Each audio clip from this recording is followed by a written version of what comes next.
بۆ تەکسی هایبرد و کارەبایی هەردووچی بەخشراون ئەو ئۆتۆمبیلی ئێستاشیان پێ BYD خاوەن تەکسیەکان کەنە تەکسی دەتوانێت بەڵێ دەبەخش کەواتە ئەی بۆ هاوڵاتی مەدەنی BYD تێشیدایە.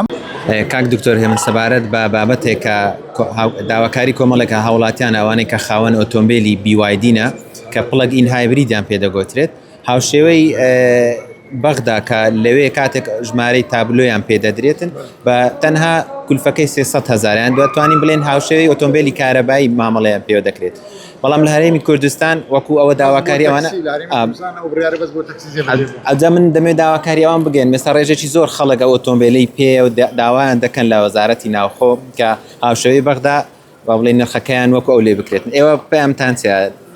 من داواکاریەکەیان گەیشت ئەو داواکاری دەبێت لەگەڵ وەزارەتی ئیدارەی و ئابووری و لە ئەنجومەنی وەزیران تاوتوێ بکرێت چونکە سەلاحێتی داشکاندنی ڕسوماتی گومرجی دەبێت ئەنجومەنی وەزیران بیکە.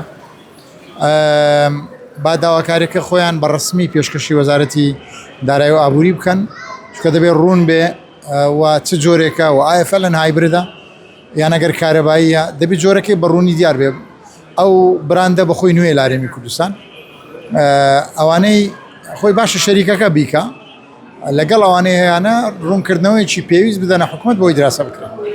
بۆ تازە باست کرد جەنابەت بۆ تەکسی هەمان بۆ تەکسی هایبرد و کارەبایی هەردووچی بەخشراون.